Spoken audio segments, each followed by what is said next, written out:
Estimados doctoras y doctores, tengan ustedes buenas noches. La institución académica Liverpool, continuando con el rol de diplomado de este año, este día les presenta el siguiente diplomado, cuyo título es El Derecho Administrativo, Procedimientos Administrativos, Contencioso Administrativo, Gestión Pública y de Gobierno. A continuación, invitamos al coordinador tutor del diplomado, quien nos va a dar las palabras de bienvenidas y las pautas sobre el diplomado.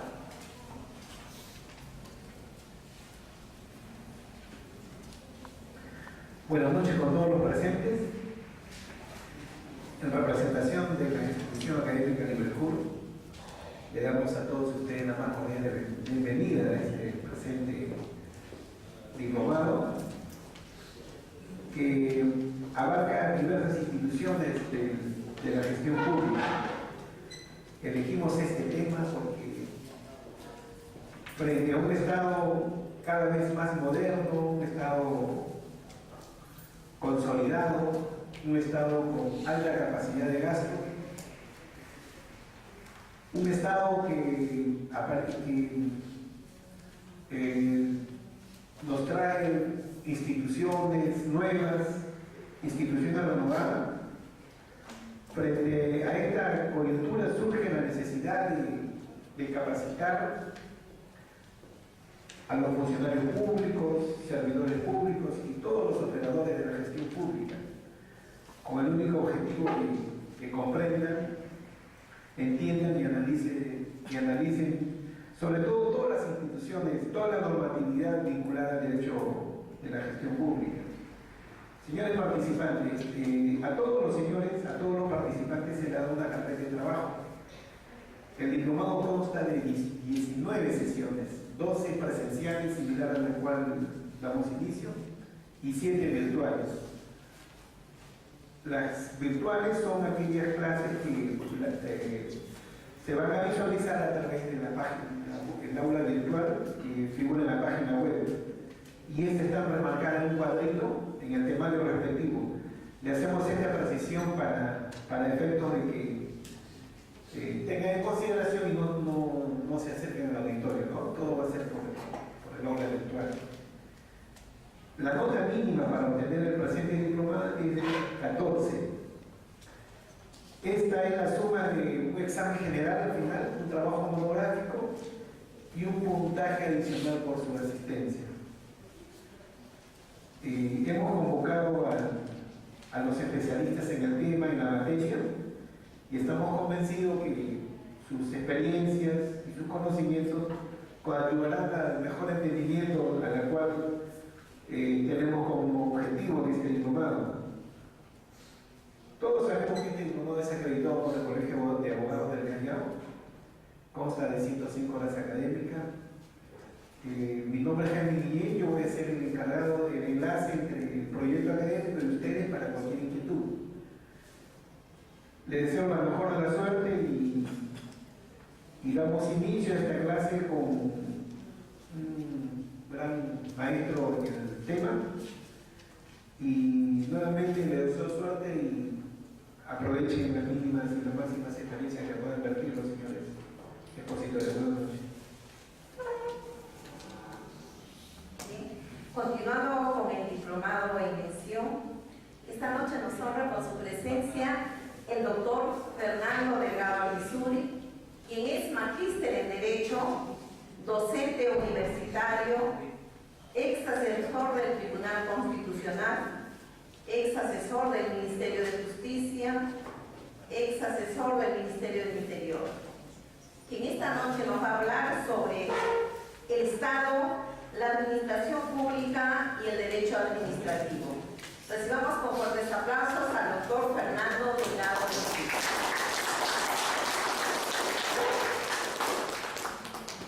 Gracias, muy buenas noches. Buenas noches. Jaime, muy agradecido por la invitación. Muy honroso de participar en este diplomado sobre temas de derecho administrativo, contencioso administrativo y gestión pública. Y más aún cuando Liverpool siempre me convoca en una primera sesión en distintos temas. Ya en anteriores oportunidades habíamos abordado el tema de familia y penal, y les había comentado siempre, como en las primeras sesiones, era indispensable y necesario realizar en este tipo de cursos un análisis constitucional, darles la necesaria visión de lo que plantea la Constitución Política del Estado en relación a lo que significa el derecho administrativo y el contencioso administrativo. No hay que olvidar que el derecho administrativo, como parte del derecho público, no es otra cosa que la prolongación de aquello que establece la Constitución sobre el concepto de gobierno, ¿no? Y que las disposiciones en materia administrativa son básicamente el desarrollo en las llamadas leyes orgánicas. Y las leyes orgánicas tienen su origen, su exégesis en la propia Constitución.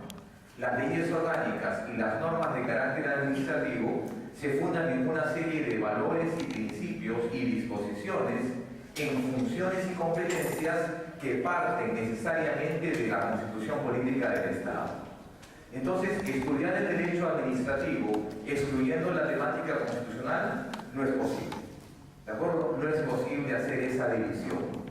No es posible entender las funciones y competencias de los actuales órganos del Estado sin darle una lectura necesaria a aquellas referencias y principios que ha desarrollado la propia Constitución Política del Estado, y además también no es posible hacer una lectura de la Constitución Política del Estado sin tomar en cuenta lo que ha venido haciendo el Tribunal Constitucional los últimos años, es decir, redefinir a partir de las sentencias de inconstitucionalidad y los preceptos en materia de las soluciones de determinados casos, ha venido entonces redefiniendo y reconstruyendo el concepto del Estado peruano.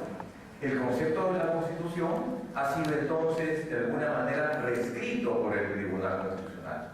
Por tanto, yo encuentro ahí una plena justificación para abordar el día de hoy este tema, el de derecho administrativo, como la presentación lo dice, ¿no? Bases constitucionales y administrativas del Estado peruano. Pero esta primera parte la vamos a dedicar a hacer algunas referencias sobre lo que significa, pues, este el llamado programa de la administración pública de la Constitución. Primera idea general a desarrollar. En Europa se habla mucho de un término que se llama constitución multinivel.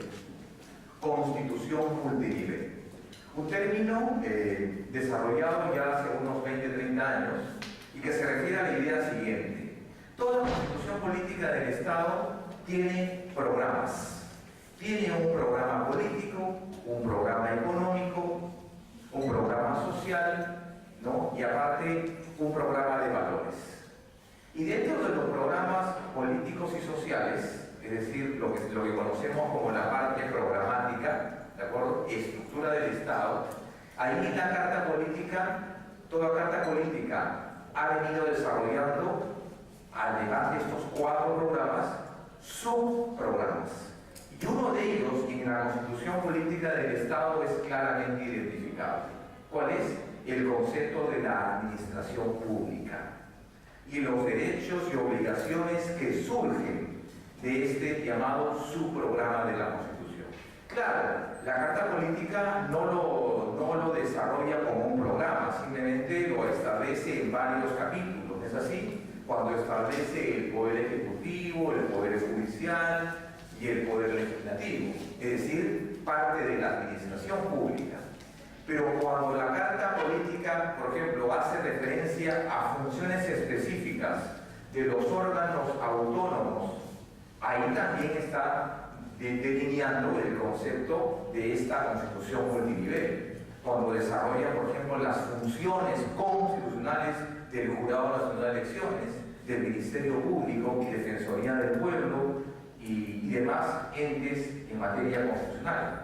Entonces, no hay que perder de vista que esa Constitución multinivel se encuentra desarrollada en la Carta Política.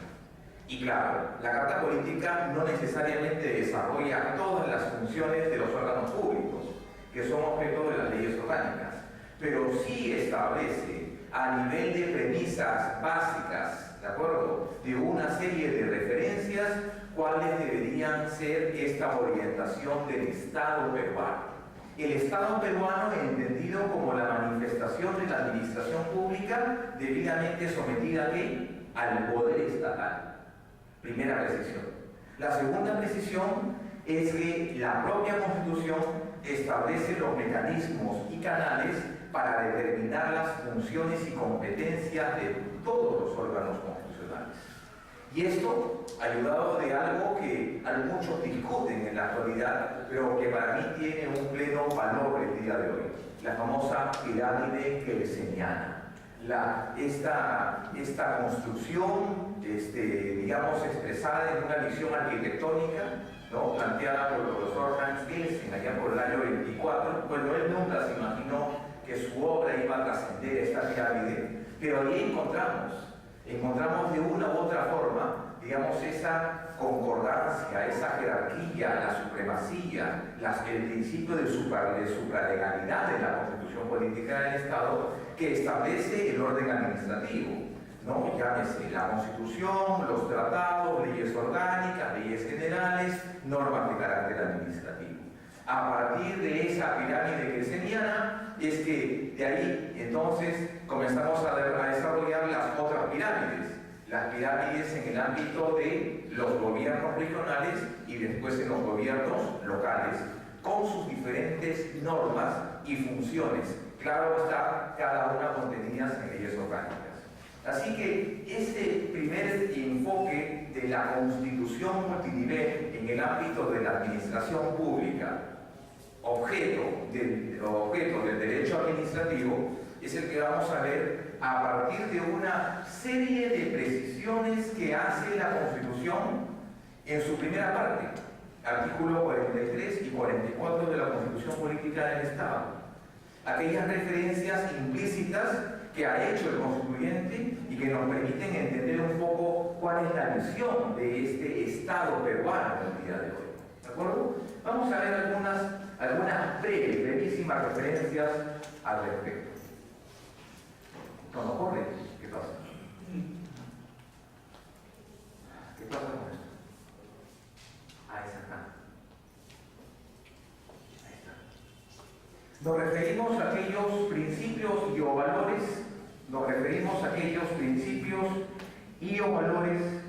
que se encuentran precisados en la Carta Política, pero que el intérprete de la Constitución, no solamente el intérprete originario, primario o secundario, sino el intérprete legítimo, quien es el ciudadano, debe entender en esta serie de precisiones, y se traducen ¿en qué? En una serie de articulados en distintos capítulos. Es decir, no lo encontramos en un solo capítulo, ni necesariamente en una parte determinada de la Constitución, sino que vamos a extraer de estos artículos una serie de precisiones que nos permitan entender cuál es la naturaleza de este Estado peruano. ¿Y cuáles son ellos? En primer lugar tenemos este artículo importantísimo, el artículo 43. La República del Perú es democrática, social, independiente y soberana. Cuando hablamos de república decimos sí, pero es un concepto que se ha manejado en ciencia política, que hace referencia pues, a los griegos, ¿no? La república, las antiguas sociedades, las antiguas comunidades.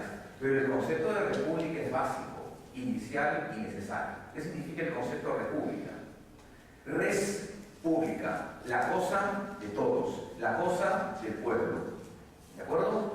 Es el manejo correcto, es el manejo razonable y coherente de los bienes públicos. ¿Pero en función de qué? En función de las necesidades de la comunidad. La república, res pública. Dice además, es democrática, elemento importante porque eso delinea el concepto del Estado. Es importante saber el día de hoy que cuando una carta política asume una visión humanista, ¿qué significa? Una visión democrática, en donde el ciudadano, el administrado, es la base del Estado y su principal protección, expresada ¿en qué? En el llamado, en el famoso artículo 1 de la Carta Política. La persona humana es el fin supremo de las sociedades del Estado. La persona humana, sí, pero la persona humana también en su colectividad, ¿de acuerdo? Es decir, los administrados en esta visión de la Constitución en una primera lectura. Social, ¿por qué social? ¿Por qué social? Porque se basa en la solidaridad, el elemento fundamental de toda Constitución, solidaria. ¿Qué significa? Ahí encontramos una serie de elementos en materia económica, el elemento tuitivo, la necesidad del Estado de suplir deficiencias en una actividad económica, en que el Estado debe garantizar y proteger una adecuada prestación de servicios públicos que garanticen el bienestar general. Por eso es social, ¿de acuerdo? Social. Independiente hace referencia al concepto básico de que tres elementos que se manejan al interior de la jurisdicción: soberanía, jurisdicción y dominio. Soberanía, ¿qué significa? Mi ley se aplica acá. Jurisdicción, ¿qué significa? Todo acto cometido en el territorio peruano será aplicable a la ley penal peruana. Nadie podría ser desviado de la jurisdicción que le corresponde para tal efecto. Esta materialización de esta jurisdicción se encuentra en el ámbito de la administración de justicia, la pirámide de la justicia peruana. ¿De acuerdo? Soberanía, jurisdicción y dominio. ¿Qué significa dominio? Que el Estado entonces goza de este elemento del reconocimiento pleno de funciones, lo que se conoce como la presunción de legalidad, la presunción de constitucionalidad. El concepto de soberanía popular está incluido ahí. ¿Por qué? Porque de acuerdo a este principio, el ciudadano delega a determinadas autoridades para el gobierno de la cosa pública. Claro, lo elegimos cada 5 años, perfecto, algunas autoridades, pero no todas. Este concepto de la soberanía popular es importante, porque estamos autorizando y delegando a determinadas personas, determinados entes, para que ordenen, para que limiten, restrinjan, eliminen y organicen la cosa pública. ¿Alguna vez ustedes se preguntaron por qué siempre el Estado es el que tiene una labor de policía? ¿Por qué el Estado tiene un poder impositivo, coactivo? Porque nosotros le hemos dado esa facultad. ¿Cómo se llama ese concepto? Soberanía popular. Tan importante es este término implícito en este artículo 43, que está contenido además en el artículo 3 de la Constitución. ¿De acuerdo? Los principios básicos del Estado peruano, ¿cuáles son? La soberanía popular, la fórmula republicana de gobierno y la separación de poderes. El artículo 43. El Estado es uno e indivisible.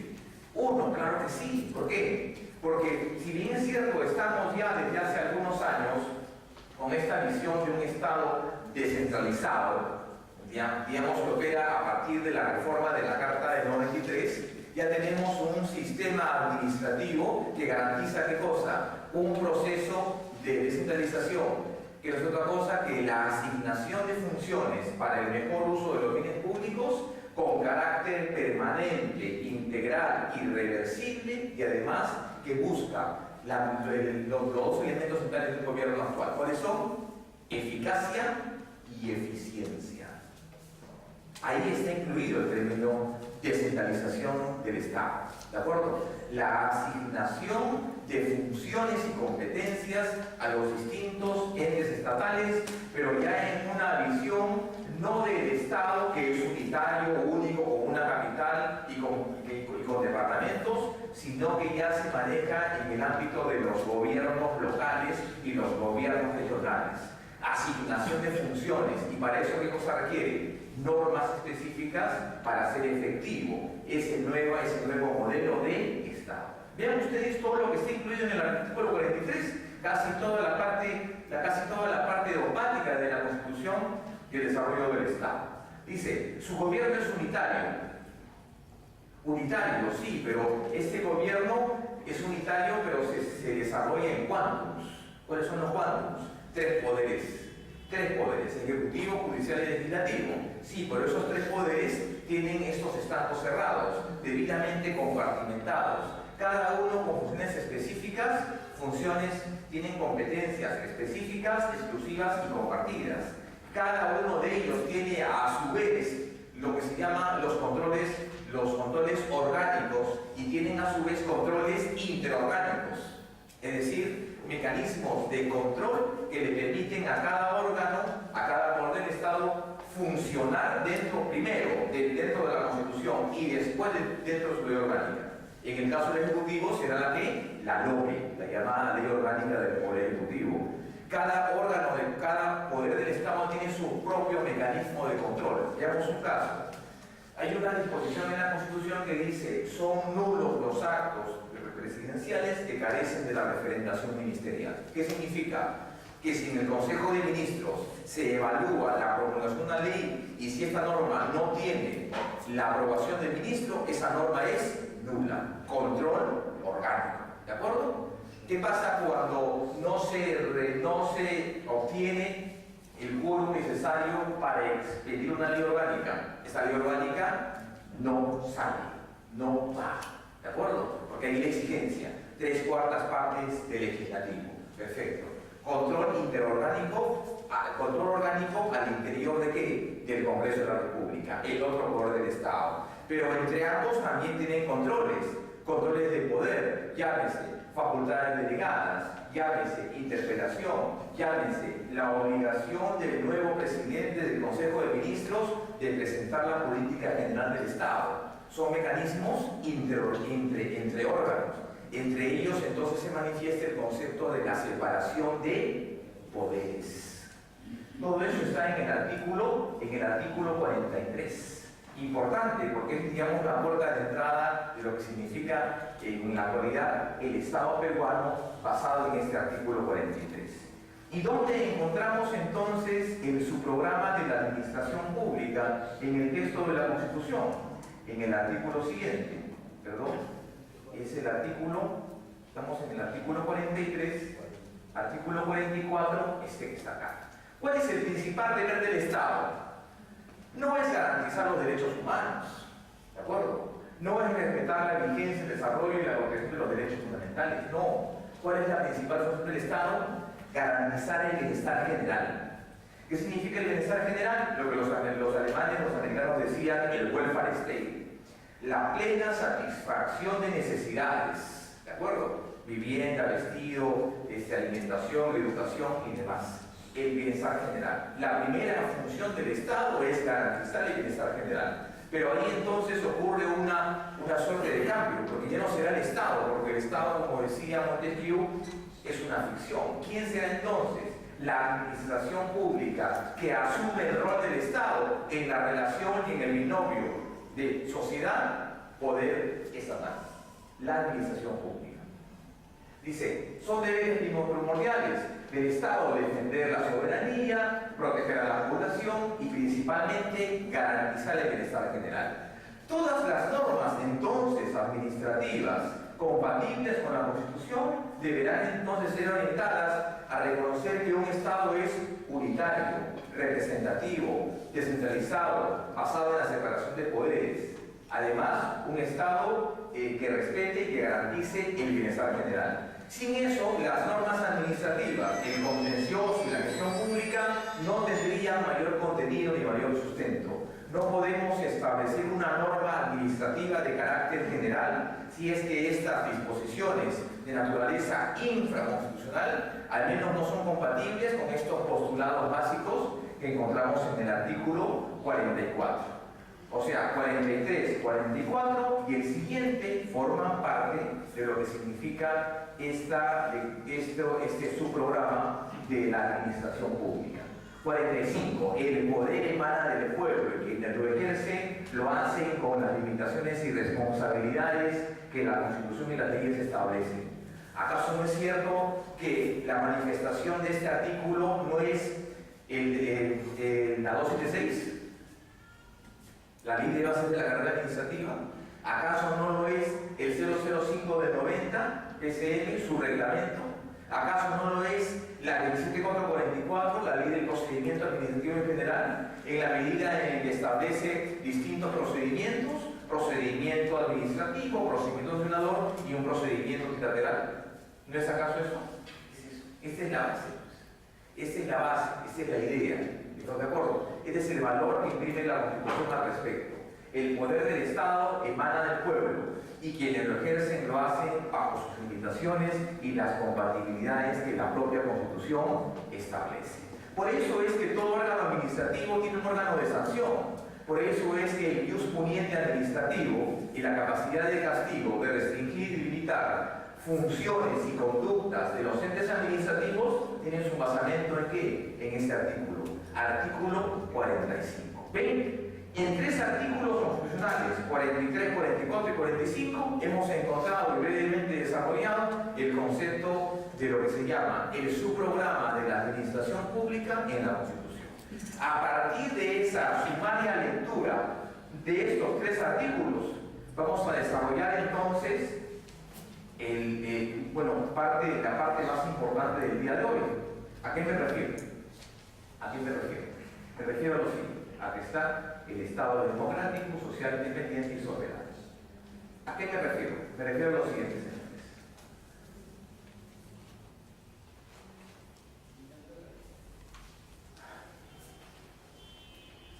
Cuando hablamos del Estado peruano, ¿a qué nos referimos el día de hoy? ¿A qué nos referimos? El otro día mi hijo de 12 años me dice, papá, en el colegio me han dicho que grafique el Estado peruano. Yo la verdad no sabía cómo explicarlo. ¿Cómo le explicarían ustedes? Diríamos la crisis tradicional, ejecutivo, legislativo y judicial. Y a partir de eso, todos los órganos administrativos. O podríamos hacer una visión distinta, ¿no? Una visión, bueno, existe un gobierno regional, un gobierno central y un gobierno municipal. Pero nuestra visión es, bueno, claro, el Estado peruano, ¿qué cosa es? La municipalidad, la SUNAT, la SAT, Indecopi, SUNAT y demás. Sí, pero ese es el concepto hoy. Y este concepto ha cambiado del Estado peruano. Y este concepto ha cambiado sustancialmente desde las primeras normas administrativas. Acá un breve recuento. El 0667 SC, la norma administrativa, una de las normas administrativas más importantes, dada el año 67, es decir, hace exactamente 47 años. Esa norma, el decreto supremo 00663CC, únicamente regulaba la actividad del Poder Ejecutivo, es decir, lo que ahora regula la LOPE, la Ley Orgánica del Poder Ejecutivo. Nada más. El Poder Judicial, recordemos que estaba regulado por un decreto supremo. Decreto supremo, una norma de menor jerarquía. O sea, ¿cómo un poder del Estado puede estar regulado en términos de funcionamiento y competencia por una norma de menor jerarquía? Decreto supremo, una de las falencias del Estado. El otro poder, el poder legislativo, estaba regulado siempre por un reglamento del Congreso, que como sabemos tiene rango de ley. ¿Sí? Pero en esa oportunidad solamente estaba contenido que únicamente el poder ejecutivo. Pero a partir del desarrollo de esa norma insuficiente, porque no tenía rango de ley, se dan una serie de normas posteriores, como cuáles. Otra importantísima, la ley 25035, la ley de simplificación administrativa, ¿no? Esa norma importantísima porque esa norma incorpora al lenguaje de la administración pública varios términos. Uno de ellos es transparencia. ¿Qué significa la transparencia? Digamos, combatir la cultura del secreto, ¿no? Después, ¿qué más? El hecho de la simplificación administrativa. A partir de esa época, los trámites administrativos tenían una distinta, hasta antes de esa norma tenían se privilegiaba la probabilidad y no la certeza. A partir de las nuevas normas se dijo, bueno, llena una declaración jurada diciendo que los trámites que estás adjuntando son los correctos. Y si no, entonces aplicaremos los controles posteriores. Se incorporó dos cosas, dos términos importantísimos. Uno, la eficacia y segundo, la eficiencia. Que no es lo mismo, ¿no? No es lo mismo eficacia que eficiencia. Cuando estamos hablando de eficacia, cumplimiento de metas. ¿Y eficiencia? ¿Y la eficiencia es lo mismo? Es cómo llego a la meta. ¿De acuerdo? Si yo quiero, como decía Jaime, claro, si yo quiero mejorar el sector público, yo debo tener, digamos, un término de eficiencia, de eficacia. ¿Cuál sería? Reducir con la pobreza, ¿no? Perfecto. Pero ¿cómo lo hago? ¿Con cuántos recursos? ¿Será necesario todos estos ministerios? ¿Será necesario un ministerio más? ¿Será necesario más recursos? Es decir, cumplir las metas. Cumplir la meta, ¿cuál es? Garantizar el bienestar general en términos de mejora económica, reducción de pobreza, inclusión social y estos términos que nos vienen a la cabeza de manera frecuente, pero con cada vez menos recursos, menos gente. ¿De acuerdo? Eficacia y eficiencia. Importante norma, porque ya esta norma es de hace muchísimos años. Pero ya después de eso, el Estado comenzó a crecer y a crecer y a crecer. Y entonces recordamos una norma importantísima que tuvo una larga vigencia, el famoso Decreto Supremo 00294 justo, la ley del texto único ordenado de procedimientos administrativos. Yo me acuerdo cuando estaba en la universidad ya hace 25 años, estudiamos esa norma. Texto único ordenado de procedimientos administrativos, pero nuevamente aprobado por Decreto Supremo. No era una ley, no era una ley. Era una norma de menor jerarquía. Recordemos, que lo Supremo para abajo es norma de menor jerarquía. Por lo tanto, incapaz de articular y establecer un marco claro de legalidad en las normas administrativas básicas. Bueno, esta norma, importante por la trascendencia y por el tiempo que duró, pero el Estado ya había cambiado, el Estado se había incrementado. El Estado comenzó, digamos, a presentar una serie de falencias a partir de una serie de elementos políticos. ¿Acaso no es cierto? Bueno, nos guste o no nos guste, pero una lectura gubernamental desde el punto de vista histórico es a partir de Fujimori para adelante. El sector público cambia, ¿no? Cambia. Con la Carta 93 me refiero, ¿no? Aparecen nuevos órganos, nuevas instancias, nuevos corporativos. Entonces era necesario una norma que regule de mejor manera y que tenga rango de ley. ¿A qué norma me refiero? Hace 11 años, a la 27444. Importante disposición por 3 razones. Número 1, porque esta norma pretende no únicamente establecer disposiciones administrativas en los actos administrativos, sino porque pretende ser una norma, un régimen jurídico a los actos administrativos. Ojo con lo que estoy diciendo. No es una norma que regula cuestiones administrativas del Estado. Es un régimen jurídico aplicable a la actuación del Estado en relación a quienes, a los ciudadanos. Importante. Claro. ¿Esa norma qué avances tiene? El primer avance que tiene en el artículo 1, la presente norma regula las actuaciones de los administrados, entre paréntesis, ciudadanos, frente a la administración pública con relación a los actos de tales entidades. Número 1, poderes del Estado. Número 2, ministerios. Número 3, entes reguladores. Número 4, programas sociales. Número 5, órganos locales autónomos. Es decir, esta norma recoge todo lo que había crecido el Estado desde el año, ¿qué año? Del año de década del 90 y en adelante. Sí, pero lo recoge, pero porque ya el Estado cambió y la constitución política del Estado había cambiado. ¿Cuál es el segundo elemento importante de esta ley? ¿Saben cuál es? Es el hecho que esta ley fue capaz de incluir en su postulado general una serie de principios y preceptos que ya había desarrollado el Tribunal Constitucional. Era impensado, por ejemplo, encontrar en una norma administrativa que esta, por ejemplo, hiciese referencia al principio de razonabilidad, proporcionalidad, debido procedimiento administrativo, el elemento de la coherencia, el término favor proceso, principio pro homine, pro actione, favor libertatis y demás. Esos términos no son términos administrativos. Recordemos que la 0194 Bus y que la 06 nunca lo contemplaron.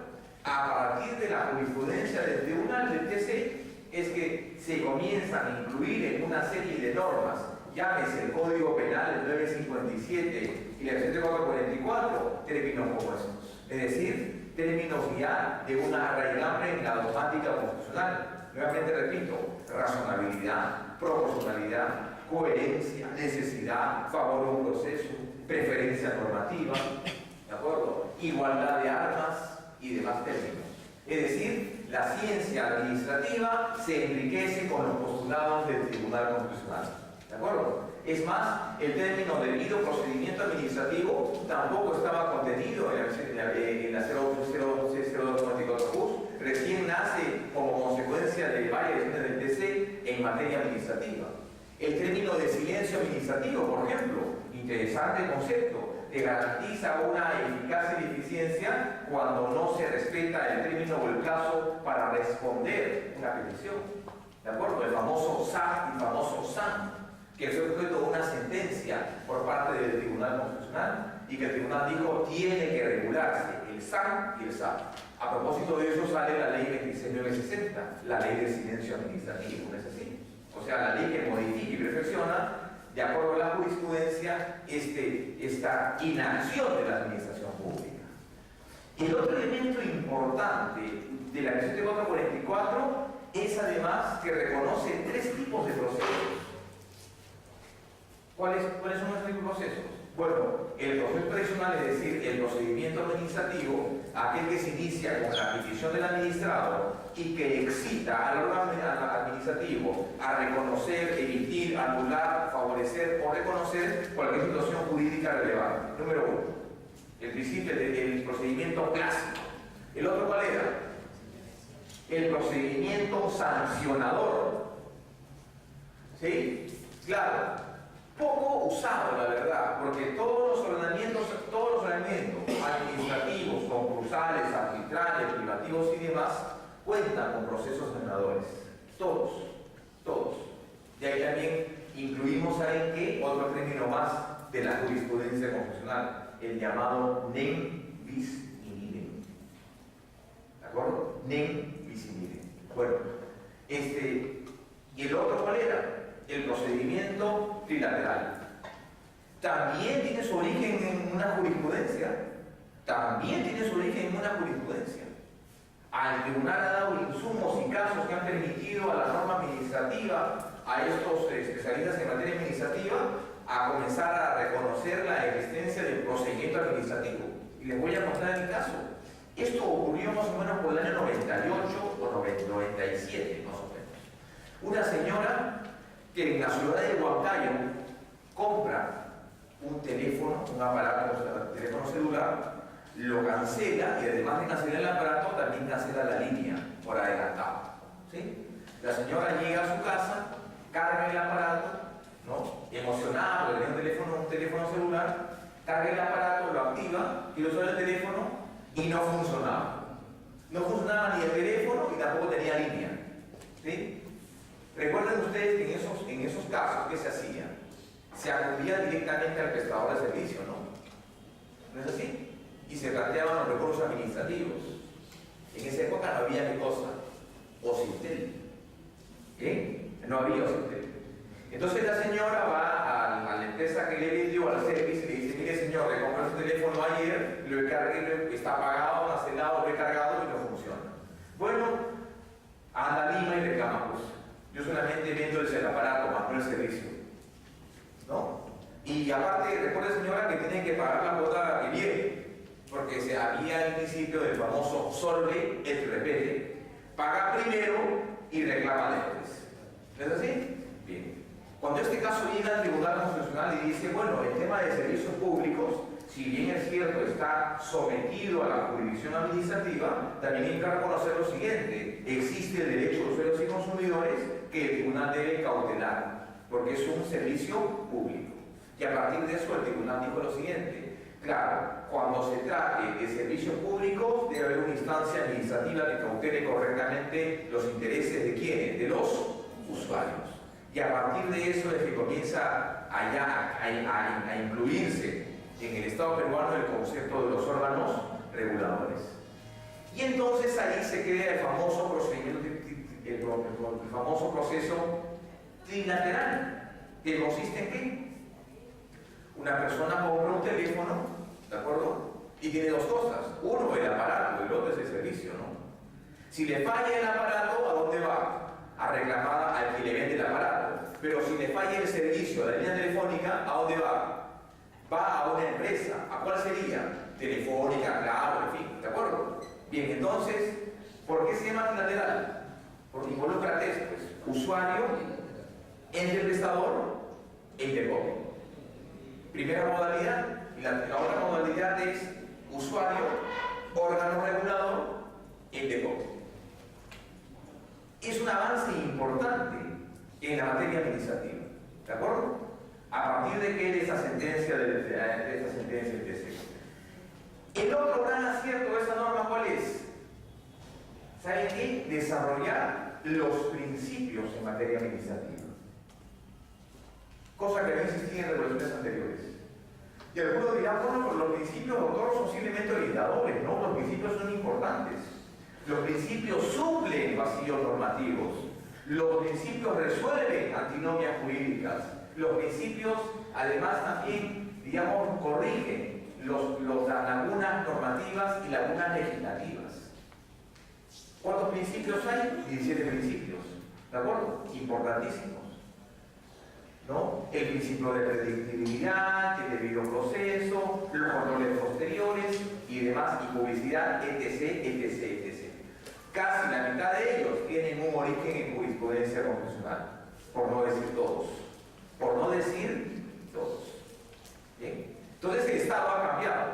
Bueno, ¿y el Estado qué cosa ha cambiado entonces? ¿Qué cosa ha cambiado? O sea, el Estado únicamente es ejecutivo, legislativo y judicial. No, ¿verdad? ¿Qué más es el Estado? Claro, a partir entonces de una lectura de la Constitución, vamos a ver cómo ha crecido el Estado peruano, qué elementos tiene el Estado peruano. Algunas precisiones antes de entrar a eso. Gobierno. ¿Gobierno qué cosa es? Es el poder que asume la facción política partidaria temporal. Mientras que el Estado, ¿qué cosa es? Permanente. Por eso se dice, ¿no? El gobierno de Alan García, el gobierno de Toledo, el gobierno de Heredia Alarcón y después el gobierno que va a venir. Gobierno episódico, ¿de acuerdo? Temporal. Menos mal, ¿de acuerdo? Mientras que el Estado es permanente, ¿de acuerdo? El Estado es permanente. De ahí encontramos otro término importante de señalar: gobierno,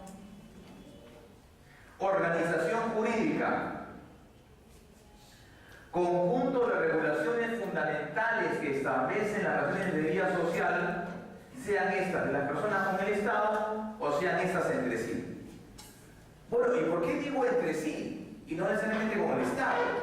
Porque también hay que identificar de que, claro, a partir de ya hace 10 o 15 años, los 15 años, ya podemos advertir la presencia de particulares y privados que brindan servicios públicos, ¿no? Telefónica, Luz del Sur, Sedapal es casi privado, es público-privado, mixto. Pero bueno, antes simplemente era el Estado brindaba todo, ¿no? El Estado estaba metido en todo.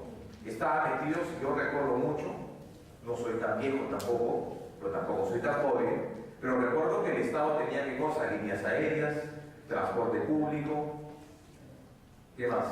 Agua, luz, teléfono, todo, gas, ¿de acuerdo? Entonces no había problema. Pero cuando el particular entra, cuando el privado entra en una relación comercial, claro, autorizada por el Congreso, entonces ya la cosa cambia. Relaciones entre Estado y particulares, sí, pero entre particulares y particulares también. Por eso es que se crean estos organismos reguladores. Porque cuando se dice, claro, sí, pues por el servicio público, cuando se viene un particular, el Estado no tiene mayor injerencia. Mentira. El Estado sí debe intervenir. ¿Dónde está eso? En la propia Constitución. No, dice, el Estado solamente puede ejercer actividad privada cuando el legislativo, cuando existe una norma. ¿Cómo se llama esa norma? Se llama Ley de la Actividad Empresarial del Estado. ¿De acuerdo? Ahí encontramos también el elemento tuitivo, ¿no? El elemento tuitivo del Estado, ¿cuál es? Cuando el particular no puede hacerlo, el Estado lo hace. Pero el Estado lo hace de manera subsidiaria. El Estado no puede, digamos, realizar esas actividades en igualdad de condiciones, tiene que hacer lo que cosa en igualdad de condiciones. Pero eso, lo cierto es que no ocurre. El Estado siempre tiene la preferencia, la mayoría, la ventaja, ¿no? La ventaja. Por eso es que aquí este artículo tiene que ver con esto, ¿no? El orden jurídico entre el Estado o las personas entre sí. De ahí tenemos entonces, ¿qué más? Gobierno nacional. Importante, porque ya el tribunal dijo en su momento que en el Estado existen tres tipos de competencias. Y esto lo dijo en una sentencia. La sentencia de la hoja de coca, el año 2005, y lo reiteró en otra sentencia, el mismo caso, o sea, no el mismo caso, perdón, 2005 y 2008. Este caso interesante, interesantísimo. El gobierno regional de esa época de Cusco y Huánuco habían decretado el cultivo de la hoja de coca mediante una ordenanza, ¿no? Diciendo de que era un cultivo ancestral, de que además se liberaba este cultivo y que cualquier persona podría cosecharlo y cultivarlo. Perfecto. Cuando estas disposiciones fueron conocidas por el gobierno central que hizo, directamente planteó una acción de inconstitucionalidad, la cual obviamente resultó a favor del Estado peruano, el gobierno central, porque dijo, señor, el gobierno de Puno y de Cusco no tiene, perdón, de Huánuco y Cusco no tiene competencia nacional para dictar ese tipo de disposiciones. Y entonces declaró que esa norma era contraria a la Constitución y por tanto la expulsó. ¿De acuerdo? Bien, pero 3 años después, en el año 2008, otro señor, ¿de acuerdo? Otro desubicado, el presidente de Puno, del gobierno de Puno, Sandro Fuentes, me acuerdo muy bien, digamos, emitió la misma ordenanza. Pero además dijo otra cosa mucho más grave, ¿no? El Estado de Puno es un gobierno unitario, federal, ¿no? Entonces el tribunal dijo en esa sentencia, recuerden la sentencia de la hoja de coca del 2008, dijo, señores, en el Estado peruano hay 3 tipos de competencias. Competencias compartidas, competencias exclusivas, compartidas y delegadas. ¿Cuáles son las exclusivas? Diseño de políticas públicas, defensa, seguridad, relaciones exteriores, orden interno, justicia, régimen de aranceles y comercio exterior y regulación de servicios públicos. Competencias exclusivas. Sí, pues, pero en la actualidad tanto ha cambiado el Estado y la administración pública que hablamos ya a la fecha de lo que dijo el tribunal en ese entonces, hablamos ya de competencias compartidas. ¿Compartidas con quién? Con los gobiernos locales y otras con gobiernos regionales. ¿Cuáles son las compartidas con gobiernos locales?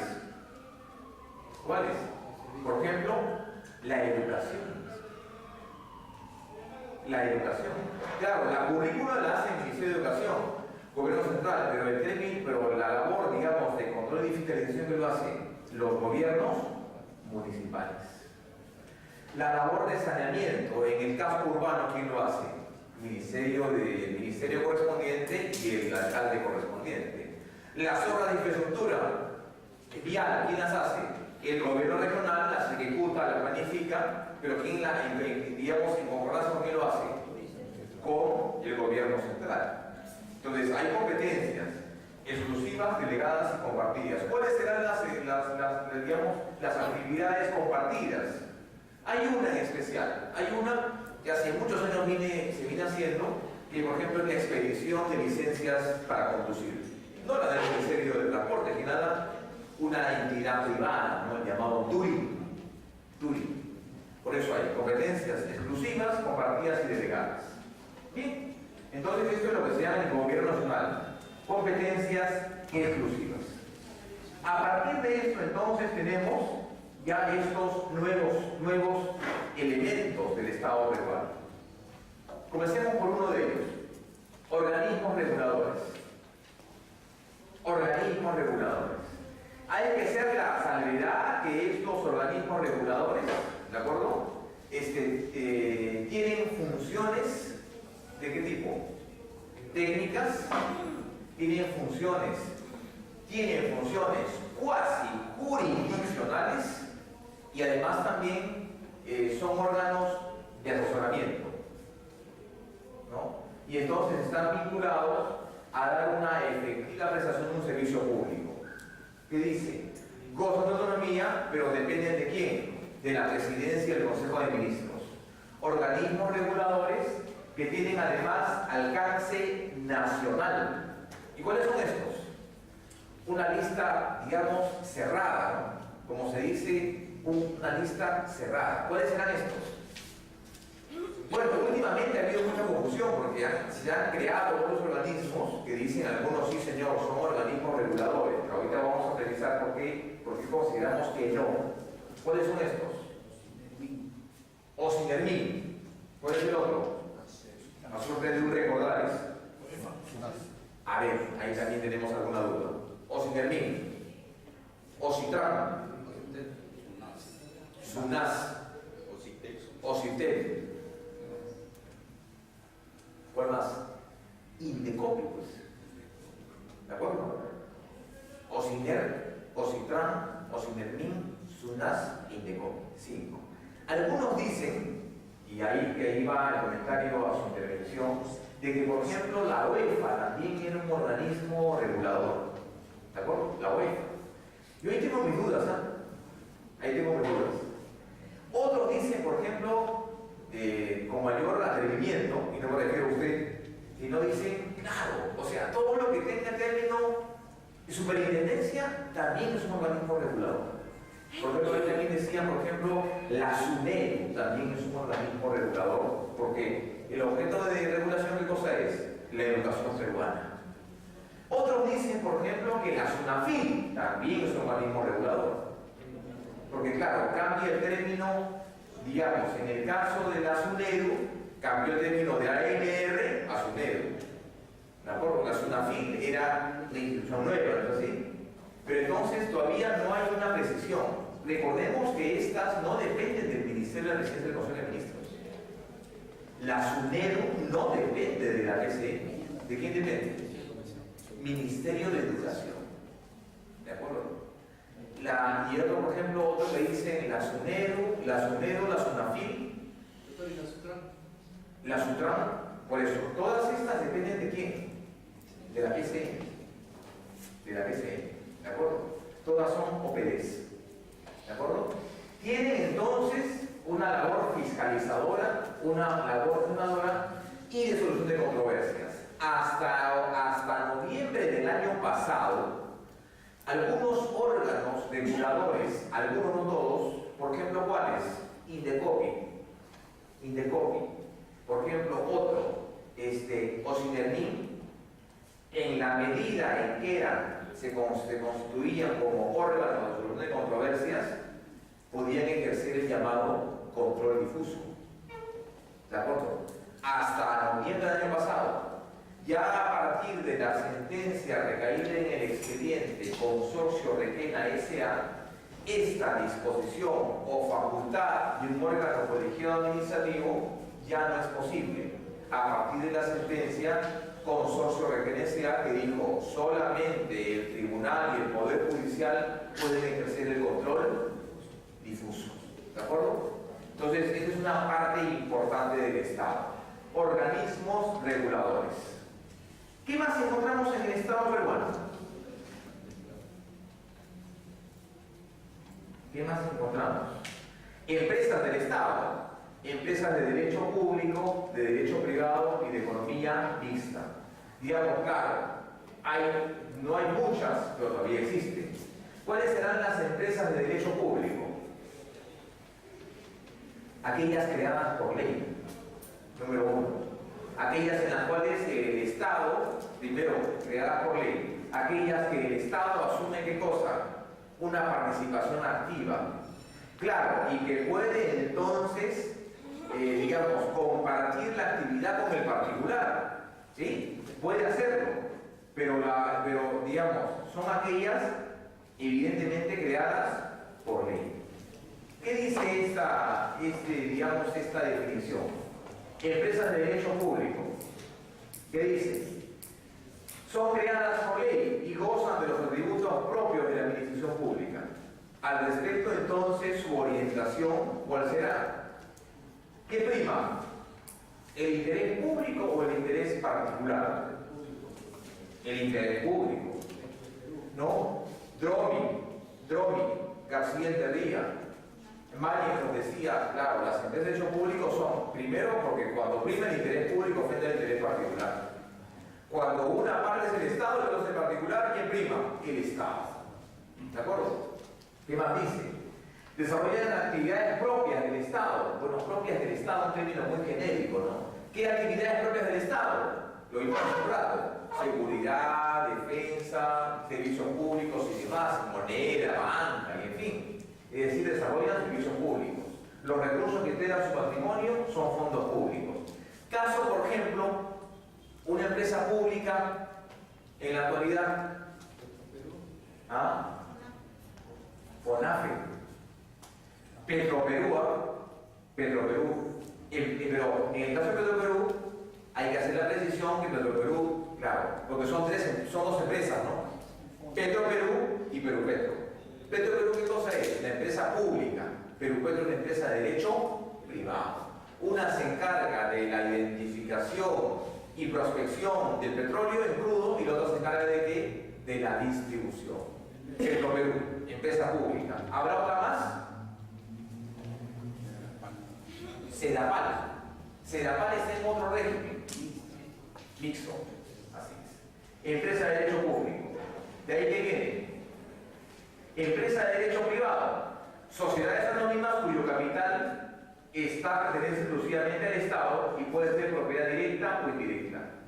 Propiedad directa del Estado al titular de la empresa. Es decir, empresas bajo el régimen de accionariado. Algunas, no todas. Telefónica en Perú, por ejemplo. La famosa antigua Telefónica en Perú. ¿Cuál otra más? Empresa de derecho privado. Dijimos, Perupetro, ¿de acuerdo? Tiene acciones. Pero Perú es pública, Perupetro es privado. ¿De acuerdo? Bien. ¿Qué otra más, por ejemplo? La UNI. La UNI, no sabía. Empresa de economía mixta, en las que el Estado tiene una participación accionaria mayoritaria que le permite con derecho a voto, digamos, que le corresponde a tener acciones. Empresa de economía mixta. ¿De acuerdo? Ahí tenemos, por ejemplo, un caso Sedapal. Sedapal es un caso, una de las grandes excepciones en las empresas públicas. Porque en cada provincia, en cada localidad, hay como un accionariado especial, distinto. No es una empresa la que vende el servicio, son varias empresas privadas. ¿Bien? Ahí también incluimos, como una última clasificación, las empresas, las llamadas 6, ¿no? Las sociedades, las 6. ¿Cuáles son las 6? Camino Chiclayo, está Comalca, Cayaltí, las famosas 6, ¿no? Las cooperativas. Pero las cooperativas ahora están sometidas a otro régimen, se llama el FENACREP. Ya queda poca también. Bueno, además de estas empresas públicas, privadas y mixtas, ¿qué encontramos en el Estado peruano el día de hoy? ¿Qué encontramos? Los sectores. Se llaman en el lenguaje, digamos, de la gestión local, del gobierno, de la gestión pública, ya no se habla de ministerios. ahora se habla de sectores. Pero para hablar de sectores hay que hablar de esta temática de la sectorización. ¿Qué significa la sectorización? El agrupamiento, la reunión de actividades comunes incluidas en un sector. Luego se dice sector interior. ¿Qué involucra el sector interior? Bueno, seguridad, migraciones, explosivos, actividades públicas y demás. Sector interior. ¿De acuerdo? Eso se llama sector interior. Sector salud, vacunación, ¿qué más? Prevención, curación, rehabilitación. Sector salud. De tal forma que ya en la gestión pública moderna, digamos, claro, esto un poco modernizando el término de la Constitución, se dice que son sectores, ¿por qué? Claro, el agrupamiento de actividades comunes. Pero se habla ahora de 4 tipos de sectores. Sectores, primero, sectores de promoción. ¿Cuáles son los sectores de promoción? Educación, Ministerio de Educación, y los mal llamados Ministerio de Educación, ¿cuál sería el otro? Trabajo, ¿cuál más? Turismo, por ejemplo, ¿de acuerdo? De promoción. El Ministerio de la Mujer, por ejemplo. En inclusión social, sectores de promoción. ¿Cuáles serán los otros? Sectores normativos. El MINUS y el MEF. ¿De acuerdo? Sectores que elaboran, digamos, reglamento y normas. Aunque todos generan normas, claro está. ¿Cuáles son los sectores de coordinación? ¿Cuáles serán? Ministerio del Interior y Relaciones Exteriores. ¿De acuerdo? O sea, se habla entonces de sectores, primero, sectores productivos, sectores de coordinación, sectores de promoción y sectores tres sectores. Sector de coordinación, productivos y de promoción, y normativos. 4 tipos de sectores. ¿De acuerdo? Ahora se habla de ministerios. Claro, pero a partir de ministerios, a partir de esa parte de la Constitución que dice, bueno, que dice gobierno, el poder ejecutivo, encontramos también otros subsistemas ahí. ¿Cuáles eran estos? Los llamados OPDs. ¿Cuáles son las OPDs? Organismos públicos descentralizados. ¿Como cuáles? Recordemos algunos. Yo tengo un dato. En la época del señor Toledo, las OPDs eran aproximadamente 350. Ahora hemos reducido a unas 217 OPDs. ¿Quién es el sector que agrupa la mayor cantidad de OPDs? El MEF. Por ejemplo, OPDs del MEF. Otro más. Servir. ONP. OPD del Ministerio de Justicia. Registros Públicos. INPE. OPD del MININTER. Migraciones. ISCAPE. ONAMI. Cada uno tiene OPDs. Sí, pero a partir de las OPDs, entonces vamos a otro nivel más abajo. Nos encontramos con los planes y los programas. ¿A qué se llama plan? ¿Y a qué se llama programa? Esa es la niña de los ojos de este gobierno, ¿no? Los planes y los programas, la famosa y la llamada inclusión social. ¿Cuáles son estos planes? ¿Cuáles son los programas? En primer lugar, ¿cuáles son los programas? Los programas, a diferencia de los planes, tienen una vocación permanente, ¿de acuerdo? Del Estado. Cubre y suple una necesidad del Estado, básica. Y aparte tienen un presupuesto asignado a cada ministerio, a cada titular de empleo. ¿Cuáles son los programas? Entre otros, Beca 18, Mitango, Caliguarma, Pensión 65, en fin. Vean ustedes que tienen una proyección permanente. ¿Y qué será el plan entonces? ¿Cuándo hacemos la diferencia con el plan? ¿Cuándo hablamos de plan? Temporal, sí, pero con respecto a qué partida, o sea, también hay que ver de dónde sale pues, el plan. El plan dice, señor, al Ministerio de Educación se le ha dado en esta oportunidad, en este año, al presupuesto se le ha dado, digamos, 50 soles. Bueno, yo me he gastado solamente 25 soles. Bueno, pero esto que está acá, entonces, este cachito que me sobra, este pedazo, este remanente que me sobra, para no devolverlo, tengo que usarlo. Entonces, ¿qué puedo usarlo? Bueno, lo usaré, pues, si es el Ministerio de la Mujer, entonces diré, pues, bueno, haré un plan sobre, no sé si se me ocurre, la violencia de la mujer, ¿no? Un plancito. Si es el Ministerio, por ejemplo, del Medio Ambiente, diré, bueno, haré un plan acerca de la COP, del cambio climático. Es decir, mientras que el programa tiene un presupuesto asignado, el plan que tiene una vocación temporal, pero aparte también tiene, digamos, sale de otro presupuesto, pero también el sector público. Y por tanto se le aplica la ley, la 7444. Entonces tenemos sector, tenemos plan y programa. ¿Bien? ¿Qué más encontramos? Organismos autónomos. Acá tenemos ya, digamos, otro tema distinto, ¿no? Los llamados organismos autónomos, o también los llamados OCAS. ¿Qué son los OCAS? Organismos comunales autónomos. Órganos creados a partir de la Constitución con base en una ley orgánica, número 1, con funciones específicas en el sector del Estado. ¿Cuáles serán estos? Revisarlos. Lista cerrada. Tribunal Constitucional, Defensoría del Pueblo, Ministerio Público, Consejo de la Magistratura, Jurado Nacional de Elecciones, Superintendencia de Bancos y Seguros, Contraloría General de la República. Y de ahí se acaba el asunto. Algunos dicen que la RENIC y la OMP están ahí. No, no están ahí. No son órganos autónomos. ¿De acuerdo? Ahora, esos órganos autónomos tienen aparte. Vean ustedes el otro problema. El problema que se presenta es que mientras que los órganos del Estado tienen sus propias normas, los OCAS tienen sus propias normas.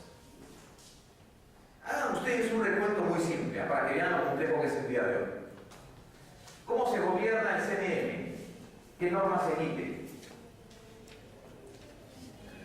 Resoluciones del Consejo, ¿no? Acuerdo del Consejo se llama, ¿no? Bueno, eso es lo que emite. ¿Qué emite el Jurado Nacional de Elecciones? Resoluciones del jurado. En otro caso, sentencias. ¿Qué emite el TC? Sentencias denegatorias en los procesos constitucionales. ¿Qué emite la Defensoría del Pueblo? Recomendaciones. Cada uno tiene su propio nivel de actuación, su propia actuación administrativa. ¿Cómo se maneja el Congreso? Mediante un reglamento. ¿Qué cosa emite? Resoluciones legislativas. ¿Qué hace el Ejecutivo? Proyectos de ley. ¿Qué hace el Poder Judicial? Sentencias. ¿Qué actos administrativos tiene? Resoluciones del Poder Judicial. Cada órgano administrativo emite un determinado actuación. ¿Conflicto o no? Bueno, si eso desaparecido, entonces, digamos, todavía medio complicado, habrá que ver. Bueno, ¿qué más encontramos acá? La pregunta es entonces, ¿cómo graficamos el Estado peruano? ¿Cómo graficamos el Estado peruano? ¿Se acuerdan que les dije hace un rato? ¿Qué pasa si tu hijo te pregunta, papá, ¿cómo graficamos al Estado peruano? ¿Qué le dices? ¿Un plano o dos planos? ¿Un plano o dos planos? ¿Cómo sería? Un plano horizontal y un plano vertical, ¿no? Plano horizontal y plano vertical. Bueno, ¿cómo sería el plano horizontal? ¿Cuáles serían esos dos planos? A ver. Plano vertical y plano horizontal. A ver, vamos a ver.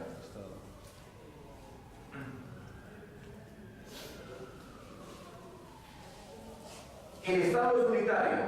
Entonces tiene acá qué cosa? Que tiene gobierno central, poder judicial, ejecutivo, legislativo. Para este lado tenemos, ¿qué cosa? Los OCAS. Y para este lado tenemos los ministerios y los llamados OBDs. Más abajo, planes y programas. Esto sería una visión, ¿qué cosa? Una visión horizontal del Estado peruano. ¿Sí? Una visión horizontal. Sí, pues, pero a partir de esa visión incompleta, tenemos la otra visión. ¿Cuál es? Si está acá.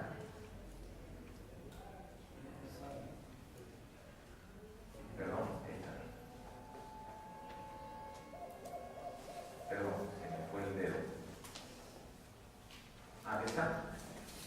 Tenemos ahora, entonces, el Estado peruano, ¿qué cosa es? Gobierno central, gobierno regional, gobierno provincial. Ahora, en ese gráfico faltan 3 elementos. Faltan 4 estamentos. ¿Cuáles son? En ese gráfico faltan 4 estamentos. ¿Cuáles son esos 4 estamentos? Acá. Acá. ¿De acuerdo? Faltan 4 estamentos que no los he puesto porque la verdad no hay consenso en la doctrina en decir efectivamente, señor, existen estos elementos, estos estamentos del Estado peruano. ¿Cuáles son? Aquí está, me parece que ese es el más completo, ¿no? ¿Qué falta acá? Y aquí están los OCAS, ¿ah? En esta parte de acá están los OCAS, ¿de acuerdo? ¿Y qué falta? Faltan 4 estamentos. ¿Qué falta? O sea, está el gobierno central, gobierno regional y gobierno provincial. Con toda la, digamos, la distinción, los niveles de gobierno, los niveles administrativos, todo eso contenido en la Constitución. Sí, pero acá faltan 4 estamentos. ¿Cuáles son? Importantes, ¿ah? Importantes. ¿Los PD? ¿Ah? No, pues las OPDs están en la PCM. ¿Qué más falta en este cuadro? Bueno, falta, en primer lugar, falta las Fuerzas Armadas para el del Estado, ¿no? Algunos dicen, con error, que las Fuerzas Armadas forman parte del Ministerio de Defensa. No. Las Fuerzas Armadas son instrumentos tutelares del Estado. ¿Sí? ¿Qué más? La Policía Nacional del Perú forma parte administrativa de quién? Del Ministerio del Interior, pero no es el Ministerio del Interior. Otra institución tutelar del Estado. Otra más, la tercera, ¿cuál sería? Algunos discuten, la verdad, a mí me han discutido esto muchas veces. Las comunidades. Las comunidades Como campesinos y no son parte del Estado. No son parte del Estado. sí, no, sí son, pero no son parte del Estado. Claro, pertenecen a la sociedad, a la comunidad, pero no son parte del Estado. Entonces, ¿qué vinieron a hacer? Simplemente corporativos de tipo social. Comunidades nativas y campesinas, se refiere usted. Claro, cuando es, o sea, hacemos la división, o Estado, o sea, administradores públicos o administrados. Ellos no son parte del Estado. Me refiero a la Iglesia Católica. La Iglesia Católica. Sí, pues algunos dicen, no, la Iglesia Católica está sometida pues a un derecho canónico, al famoso Tratado de Letrán del año 29, ¿no? Goza de autonomía. Pero señores, allá se manejan fondos públicos. Los sacerdotes, los padres, los curitas y demás reciben un sueldo del Estado. Sus aportaciones son aportaciones estatales. ¿Sí? Claro, la Iglesia Católica es parte del Estado. Después, ¿qué más? Las comunidades en el extranjero, legaciones diplomáticas en el extranjero. Los cuatro elementos que, digamos, completan este pequeño gráfico de los llamados OCAS. ¿De acuerdo? OCAS. Entonces, acá tenemos plano vertical, horizontal, legislativo, ejecutivo, judicial, vertical, gobierno central, regional y municipal. Todos ellos producen normas, todos ellos tienen distintos niveles de relación y aparte todos ellos tienen su propia regulación. ¿En base a qué? Leyes orgánicas. A excepción de uno, el Congreso de la república. Y ahora tenemos esto, ustedes ya deben conocer más adelantazo, la famosa pirámide kelseniana. Pero la pirámide kelseniana tiene, pues, digamos, una estructura en base al Estado. No todas las pirámides son iguales. En el caso peruano, la pirámide kelseniana ha variado del 79 al 93. Es obvio que la Constitución es la base de la pirámide, ¿no? ¿No es así? La Constitución es la base de la pirámide. Sí, pero la Constitución, en la Constitución del 79, compartía el primer lugar con los tratados de derechos humanos. Compartía el primer lugar. A partir de la Carta del 93, la Constitución está por encima del tratado. ¿Por qué razón? Porque se dijo, los tratados en general, ejecutivos y derechos humanos, me refiero al artículo 56, primera parte y segunda parte, ya pueden ser cuestionados vía una acción de inconstitucionalidad. Por lo tanto, se infiere de eso que si una norma es objeto de control por parte del tribunal, esa norma está por debajo de la Constitución. Entonces, en primer lugar tenemos ¿qué cosa? La Constitución Política del Estado. Segundo lugar, ¿qué? Tratados de derechos humanos. Tercer lugar, leyes constitucionales. En ese mismo segundo lugar, leyes de reforma constitucional. Tercer lugar, leyes orgánicas.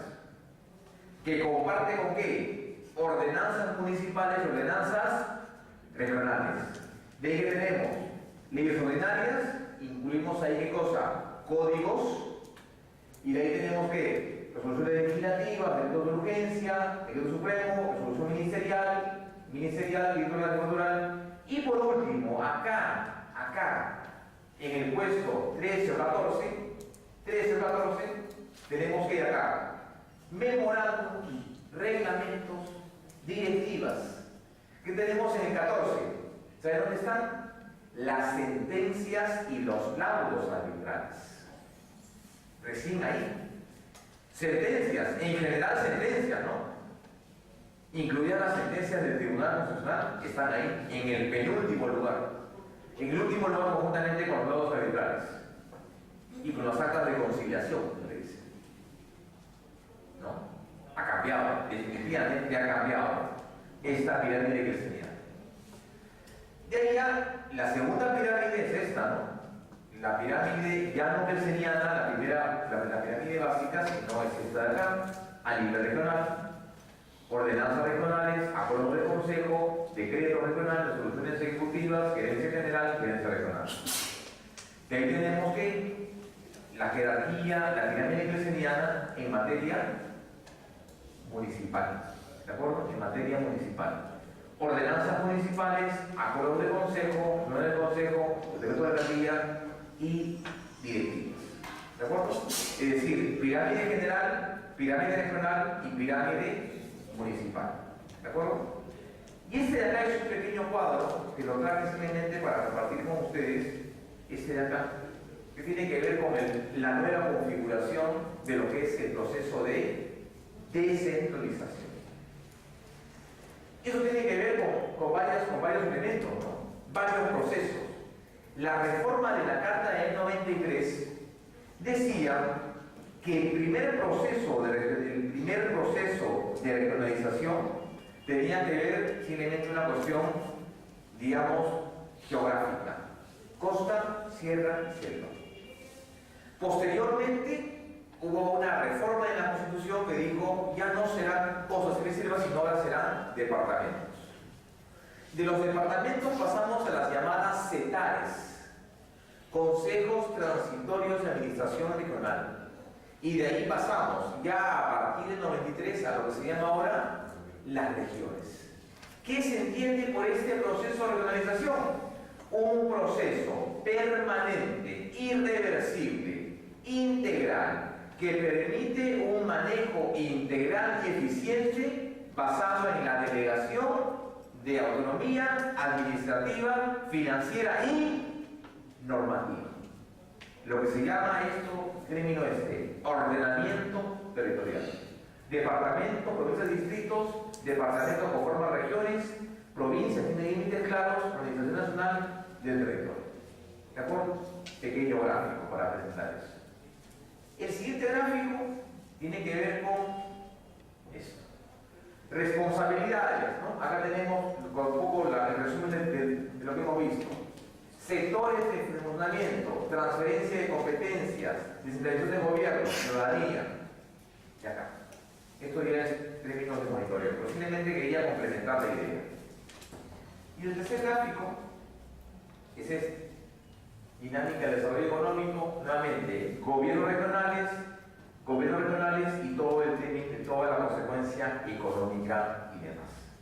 Finalmente quería dedicar estos 10 minutos que me quedan de clase para desarrollar esto, ¿no?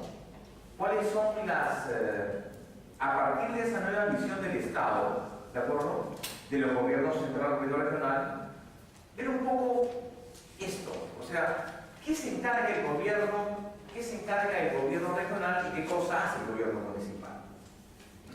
Sabemos entonces que el gobierno central ¿a qué se dedica? Dirige, gestiona políticas generales sectoriales, regula la infraestructura, moneda, banco y relaciones exteriores. Eso nos queda claro. Competencias exclusivas, ¿de acuerdo? Competencias exclusivas. Sí, pero ¿qué hace el gobierno regional? ¿Qué hacen los gobiernos regionales?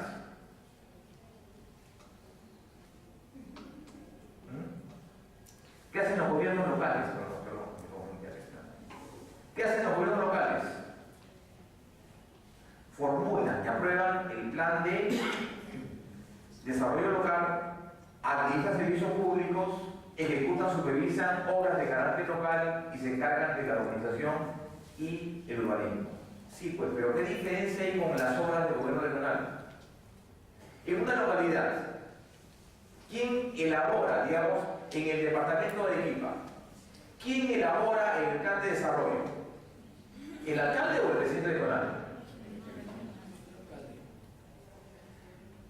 ¿El alcalde o el presidente regional? Por eso establece un consejo de coordinación regional conformado por el alcalde y él ahora se llama gobernador, ¿es así? Pero cuando se trata de servicios de temas propios de la ciudad de Arequipa, ¿quién es el que coordina? El alcalde. Señor, no tenemos agua. Dentro de la ciudad, el alcalde. Señor, las pistas están en mal estado, el alcalde. Señor, queremos determinada zonificación porque queremos vender este local como zona comercial, el alcalde. Claro, pero algunas actividades internas lo va a hacer el alcalde conjuntamente con quién? Con el gobierno central. Señor, quiero construir un edificio, un hospital en la ciudad. Claro, el gobierno regional lo que hará será, digamos, hará un proyecto de inversión. Pero ¿quién ejecuta la obra? El alcalde.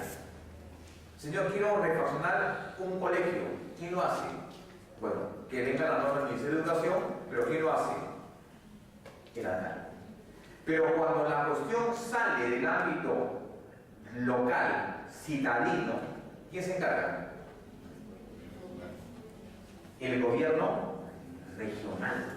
¿De acuerdo? El gobierno regional. Entonces hay que tener clara esa diferencia. Gobierno local, acá tengo una, me parece que aquí está esta labor del gobierno regional. Me parece que está. Aquí está. Le decía, ¿no? La generalización es una forma de organización democrática y constituye una política permanente del Estado de carácter obligatorio, que tiene como objetivo fundamental el desarrollo integral del país. ¿De acuerdo? En 3 etapas, de forma progresiva y ordenada. A la fecha ya pues el proceso de organización ya se ha culminado, ¿no? Con un tratamiento especial en el caso de Lima, que tiene un gobierno regional, digamos, distinto. ¿Es así? Bueno. Lo quería ir a ver lo que hace el gobierno regional. Aquí está. El gobierno regional existe acá. Un segundo. Gobierno regional. Funciones. ¿Dónde está? ¿De acuerdo? Funciones. ¿Dónde está? Funciones. Tienen autonomía económica, política y administrativa. Coordinan con las municipalidades sin interferir en sus funciones y atribuciones. La estructura básica de los gobiernos la conforman el Consejo Regional como órgano de control, el presidente como órgano ejecutivo y el Consejo de Coordinación, es decir, los alcaldes con el presidente regional. Pero quiero ver las funciones, directamente. Quiero ver las funciones. Aquí está. ¿Sumamente para qué? Número 1. Dice, promueven el desarrollo de la economía regional, fomentan inversiones en servicios públicos de su responsabilidad, en armonía con las políticas públicas nacionales y de desarrollo. ¿Cómo son competentes? Formular y aprobar el plan de desarrollo regional, no local, concertado con las municipalidades y sociedad, administrar bienes y rentas. ¿Qué más? Regular y otorgar la autorización de licencias, derechos sobre servicios públicos, promover el desarrollo económico regional y ejecutar los planes y programas correspondientes, dictar las normas inherentes a la gestión regional, promover y regular actividades de servicio, agricultura, pesquería, industria, turismo, energía, construcción de educación y medio ambiente. Es decir, las cosas están claras. Claro. Lo que pasa es que, claro, el gobierno regional es mucho más ejecutivo, el gobierno local es mucho más actividades propias de la ciudadanía. Entonces, esto de acá está más allá de estar desarrollada en leyes orgánicas, está en la Constitución. El proceso de descentralización fue una reforma de la Carta del 93. Claro, como parte de un proceso que comienza en ¿dónde? En la Carta 89. Pasa por las llamadas, esta demarcación regional por regiones, es decir, costas y selva, pasa por las etarias, pasa por el frustrado intento de un proceso de descentralización que se dio hace 8 años, por 12 años. ¿De acuerdo? ¿Se acuerdan ustedes esa conformación antigua? Yo me acuerdo mucho que decía región Bravo, ¿y cuál era? Piura, Tumbes. Región Libertadores, Huari, Ayacucho, Huancavelica, Ica. ¿Y por qué? ¿Cuál es el criterio? El criterio es básicamente ¿por qué? Porque son áreas contiguas. Sí, señor, pero los problemas de Huancavelica e Ica no son los mismos, pues. ¿No? Tiene distinta economía. Sí, Arequipa una sola región, después salió una región San Martín, enorme región, sin criterio, hasta que no se modificó a partir de la reforma de la Carta 93. Y que todo está en la Constitución, todo está en la Carta Política. ¿Y saben dónde está la clave? Artículo 43, 44 y 45. Ahí comenzamos. Bien, señores, yo les agradezco mucho. Para mí ha sido sumamente interesante nuevamente compartir con ustedes estos temas. Yo quería dar pie, claro que sí, a alguna pregunta, alguna observación o comentario con respecto a la clase. Díganme, doctor. Sí, doctor, buenas noches. ¿Qué tal? Ahí más o menos en su competencia de los gobiernos regionales Sí. dice que tiene que haber permanente coordinación entre la municipalidad y la sociedad civil. La parte de sociedad civil es muy abstracta, ¿no? Entonces, Sociedad civil. Sí, ahí dice así, ¿no? Sí, claro. Entonces lo que quisiera que me explique, porque cómo la sociedad civil en su conjunto puede coordinar. Claro, ¿cómo? O sea, ¿de qué manera? Hay dos mecanismos, ¿no? Sí. Hay dos mecanismos. Uno de ellos es lo que se llama el presupuesto participativo a nivel local. ¿Qué significa? O sea, el alcalde y los ciudadanos expresan sus comentarios, sus iniciativas en lo que se llaman los cabildos abiertos. ¿De acuerdo? Y entonces dicen, bueno señores, para esta gestión de este año tenemos tanto presupuesto. La ley orgánica de los países establece la exigencia de presupuesto participativo. Entonces, ¿qué dice? En una reunión, primero, el cabildo abierto dice, bueno señores, necesitamos que se incremente pues, el presupuesto, no sé, en luz, porque hay zonas que están muy, digamos, alejadas. Luz. Bueno, veamos esto. Esto entonces en el Consejo tiene que evaluarse. Una forma en la cual la sociedad civil participa. Y la otra es lo que se llaman los representantes vecinales a nivel de gobiernos locales. No lo vienen hacia juntas vecinales, no lo hacen todas las municipalidades, pero deberían hacerlo. Claro. ¿Es una norma imperativa? Ah, por supuesto. Sí, ¿no? Por supuesto. Algunos, yo tengo entendido, por ejemplo, yo vivo en Zamora. Zamora todo, cada gestión hace sus juntas vecinales. Y lo hace por cuadrantes, por cuestiones. Y aparte, ellos, los representantes vecinales, reciben una dieta por participación en la Junta del Consejo. La otra forma de participación es revocatoria y rendición de cuentas.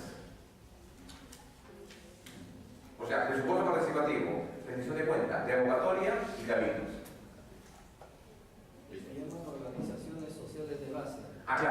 Así es. Así es. Bueno, lo que pasa es que, claro, ese es el término que se maneja ahora es esto, ¿no? Pero en la ley orgánica de municipalidades ya se habla de esto de presupuesto participativo. Está dentro de su ley orgánica de cada municipalidad. Así es. Y es más, debe haber una oficina de línea en cada municipalidad que es participación, ¿no? Sí, existe una gerencia. Una gerencia de participación. Gerencias. Así es. Así es. Bueno, si no hay más preguntas, yo les agradezco mucho, la verdad, cada vez que tenemos que desarrollar esto como un primer paso introductorio a la materia. Espero que les sirva de insumo y que en todo caso entiendan que la Constitución no es únicamente un conjunto de reglas y disposiciones, ¿no? Sino que en el fondo es un conjunto de valores, ¿no? Así es. Muchas gracias.